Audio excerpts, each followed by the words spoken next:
তো সামনে 16 তারিখ থেকে মানে ফেব্রুয়ারির 16 তারিখ থেকে আমাদের উচ্চ মাধ্যমিক পরীক্ষা। না পড়ায় মন বসছে না অন্য কিছুই মন বসছে, কি করব ভেবে পাচ্ছি না। এখন ঘুম থেকে উঠে জাস্ট বাইরেটায় বসেছিলাম, ব্রাশও এখনো করিনি। আর লকডাউনের পর থেকে না পড়তে ভালো লাগে না কিছু করতে ভালো লাগে। আর বাড়িতে তো সারাক্ষণ চাপ দিতেই আছে, কি করবি লাইফে। তো এমন একটা জায়গায় চলে গেছি আমি এখন, আমার মতন হয়তো আরও অনেকেই আছে এরকম।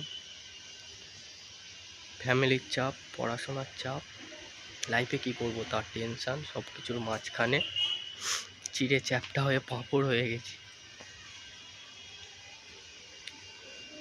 16 তারিখ থেকে পরীক্ষা, পড়ায় তো মন বসছে না, না পড়লে কি কাজ করব সেটারও ভেবে পাচ্ছি না।